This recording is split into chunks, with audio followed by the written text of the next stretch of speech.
Tu te sens perdu, fatigué, agité? C'est normal. Tu as laissé le bruit du monde étouffer la voix de tes ancêtres qui murmurent en toi.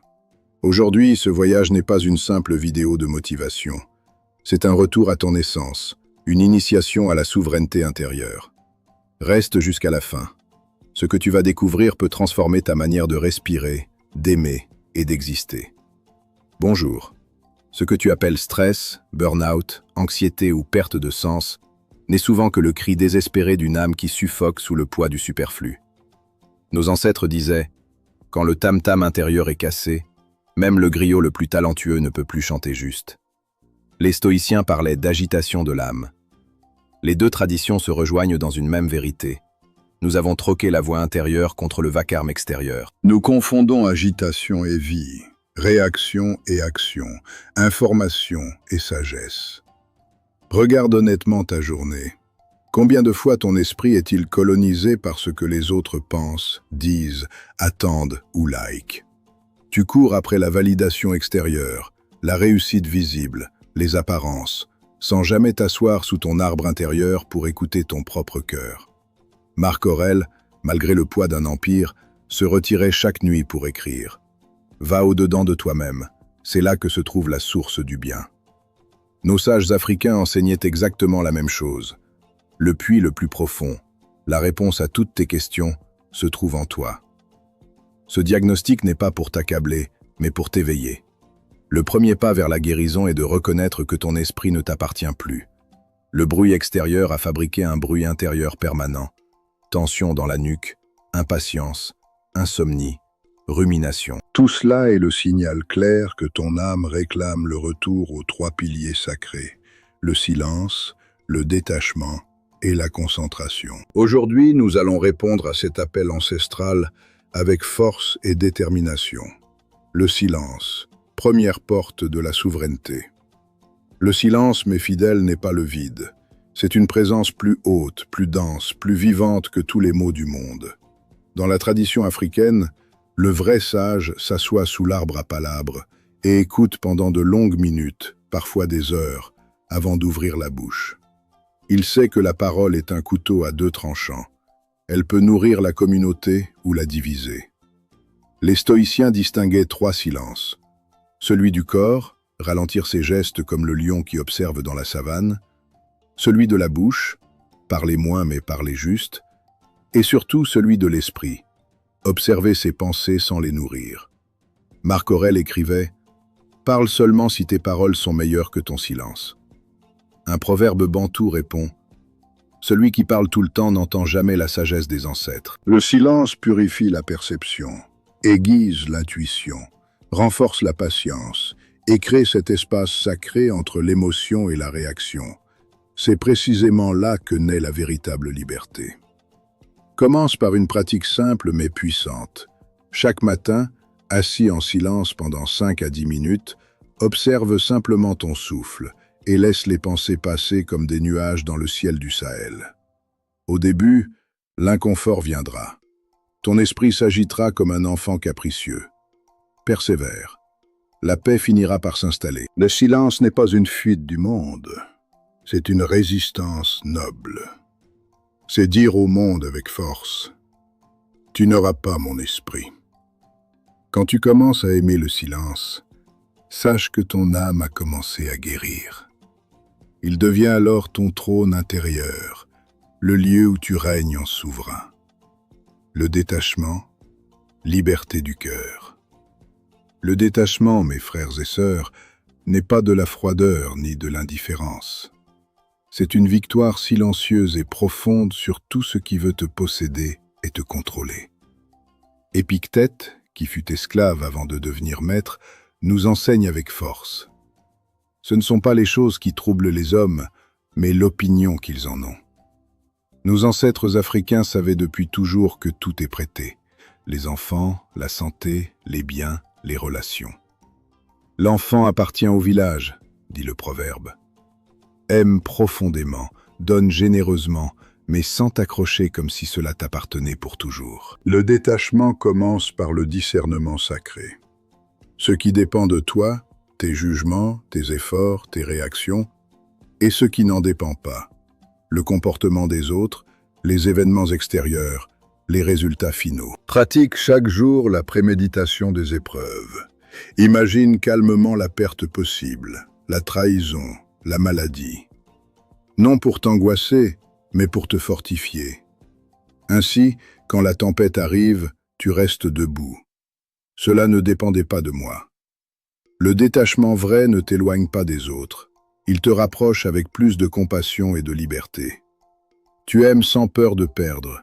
Tu donnes sans attendre de retour. Tu agis sans t'attacher aux fruits de tes actions. C'est la différence entre l'esclave de ses émotions et le maître de sa maison intérieure. Plus tu lâches prise, plus tu t'élèves.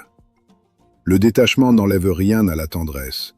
Il la purifie et la rend infiniment plus belle et durable. La concentration, l'art de la présence totale. Une fois que le silence a fait le vide et que le détachement t'a allégé, la concentration jaillit naturellement, comme l'eau pure d'un puits ancestral après la saison des pluies. Les stoïciens l'appelaient prosoche, l'attention vigilante et continue à soi-même. Nos ancêtres l'appelaient simplement être là, pleinement présent, corps, cœur et esprit réunis. Dans un monde qui vend ton attention à chaque seconde comme une marchandise, reconquiers-la avec force. Fais une seule chose à la fois, comme le forgeron traditionnel qui frappe le fer rouge avec toute son âme et toute sa présence. Avant chaque acte important, pose clairement ton intention. Pourquoi est-ce que je fais cela? Pour qui? Avec quel état d'esprit? Ramène ton esprit avec douceur et fermeté, comme on ramène un enfant égaré dans la savane. La concentration stoïcienne africaine n'est pas une tension crispée, mais une présence fluide et puissante. Elle transforme le geste le plus ordinaire en acte sacré. Travaille avec excellence, écoute avec totalité, marche avec conscience, aime avec présence. Chaque retour conscient à l'instant présent est une victoire sur la dispersion moderne. Épictète le disait avec simplicité, « Où que tu sois, sois là ». Quand ton esprit devient concentré, tu n'as plus besoin de tout contrôler. Tu t'accordes au rythme du réel. Tu deviens précis, efficace, paisible et profondément vivant. Le triangle sacré. Silence, détachement, concentration. Ces trois vertus ne vivent pas séparées mais fidèles. Elles forment le triangle sacré de la paix intérieure, exactement comme les trois piliers qui soutiennent solidement la case ancestrale. Le silence prépare le terrain fertile, le détachement libère l'espace en enlevant les mauvaises herbes, et la concentration fait jaillir la lumière et la force vitale. Quand ces trois forces s'unissent, tu deviens véritablement invincible, calme au milieu de la tempête, libre même dans les liens d'amour, pleinement présent dans le chaos du monde. Marc Aurèle l'avait parfaitement compris. Le bonheur de ta vie dépend de la qualité de tes pensées. Et la qualité de tes pensées dépend entièrement de la force de ce triangle sacré. Le silence t'enseigne l'écoute profonde. Le détachement t'offre la liberté véritable. La concentration t'apporte la clarté et la puissance d'action. Ensemble, ils te ramènent à ta nature originelle, à ton centre immuable. Tu n'es plus ballotté par les vents extérieurs. Tu deviens le baobab qui tient debout, même quand la tempête fait rage. C'est la véritable souveraineté que les ancêtres nous ont léguée. Ce triangle n'est pas une théorie lointaine. C'est une pratique vivante, quotidienne, qui transforme chaque moment de ta vie en occasion de grandeur intérieure. Quand tu l'incarneras, tu comprendras enfin que la paix n'est pas quelque chose que l'on cherche, mais quelque chose que l'on devient. 308 mots. Les pièges et les paradoxes. Mes frères et sœurs, la sagesse est un chemin étroit bordé de précipices. Beaucoup tombent non pas par ignorance, mais par excès de zèle mal compris. Le détachement peut se transformer en froideur glaciale, le silence en orgueil hautain, et la concentration en rigidité mortelle. C'est le grand paradoxe que nos ancêtres africains et les stoïciens connaissaient bien. Le détachement authentique ne doit jamais devenir indifférence. Si ton calme t'éloigne de ta famille, si tu ne ressens plus la joie ni la peine des tiens, alors ce n'est plus du stoïcisme, c'est une mort intérieure déguisée en paix. Nos sages disaient « Le baobab qui ne donne plus d'ombre n'est plus un baobab. il est devenu pierre. Le vrai détachement purifie l'amour, il ne l'éteint pas. Tu aimes plus librement, plus profondément, sans peur de perdre. Le silence, lui, peut devenir un masque. Se taire par peur du conflit n'est pas sagesse, c'est lâcheté. Le silence stoïcien africain est actif. Il écoute, il pèse, il prépare la parole juste.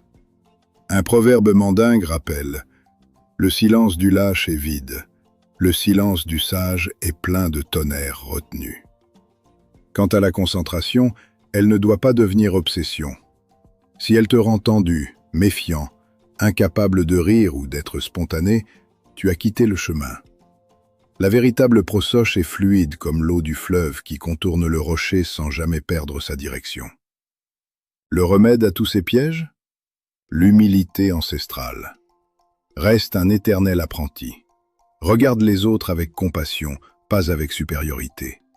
Le sage véritable ne se place pas au-dessus du village, il marche au milieu, les pieds dans la même poussière. Garde ton cœur chaud, ton esprit clair et ton attitude humble. Alors seulement, ces trois vertus deviendront lumière et non prison. Pratique concrète pour aujourd'hui. Frères et sœurs, la sagesse sans pratique est comme une lance sans pointe. Elle impressionne, mais ne transperce rien. Voici les exercices sacrés que je vous invite à vivre dès ce jour, avec discipline et amour. 1. Le rituel du matin ancestral. Dès le réveil, accorde-toi 7 à 10 minutes de silence assis. Respire profondément, lis une pensée de Marc Aurèle ou un proverbe de tes ancêtres, puis pose ton intention pour la journée. Aujourd'hui, je choisis le calme, la lucidité et la présence. 2. Le jeûne verbal. Choisis une demi-journée par semaine où tu parles uniquement quand c'est nécessaire, utile et bienveillant. Observe combien de paroles inutiles nous gaspillons. 3. Les 2 colonnes du discernement. Chaque matin, note mentalement ou dans un carnet ce qui dépend de moi, ce qui ne dépend pas de moi.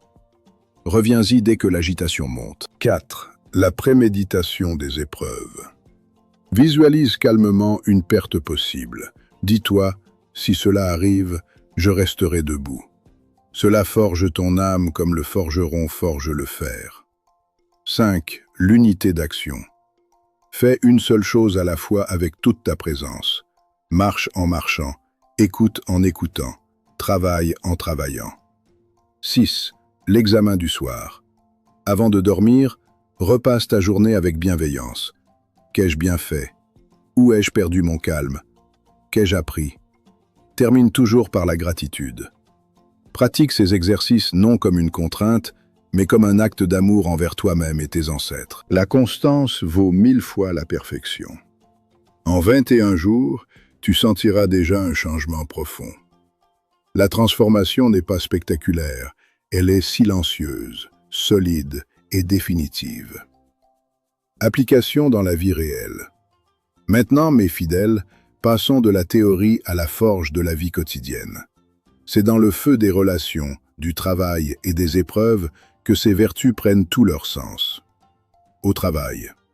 Quand un collègue te provoque ou que la pression monte, respire 3 fois, entre dans le silence, détache-toi du besoin d'avoir raison et concentre-toi sur ce qui dépend de toi. Ton effort, ton attitude, ta parole juste. Tu deviendras le pilier calme que tout le monde respecte. Dans tes relations amoureuses et familiales, aime sans chaîne. Quand ton conjoint ou ton enfant te déçoit, rappelle-toi, cela ne dépend pas entièrement de moi. Observe ton émotion, détache-toi de l'attente, reste présent avec amour. Le détachement rend l'amour plus beau, plus libre, plus durable. Dans les épreuves et les pertes, deviens le baobab. Le silence t'empêche de te noyer dans la plainte. Le détachement te libère de la révolte inutile.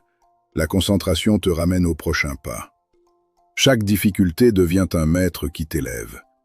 Dans le bruit du monde, réseau, actualité, conflit, refuse d'ajouter du vacarme au vacarme. Parle quand ta parole peut guérir ou éclairer, sinon tais-toi avec dignité. Chaque situation de ta journée est désormais un dojo spirituel. Tu ne fuis plus la vie. Tu la traverses en guerrier paisible, en sage enraciné. La transformation profonde. Frères et sœurs, après avoir marché ensemble sur ce chemin, voici ce qui t'attend si tu persévères. Tu ne deviendras pas un être froid et insensible. Tu deviendras entier, lucide, libre et profondément humain. La paix ne sera plus un état que tu cherches, elle deviendra ta nature. Les choses qui autrefois te faisaient exploser de colère glisseront sur toi comme l'eau sur les plumes du canard. Les pertes ne te briseront plus. Tu sauras qu'elles font partie du grand cycle de la vie.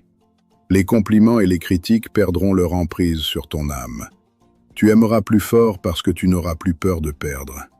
Tu agiras avec plus de puissance parce que tu ne seras plus dispersé.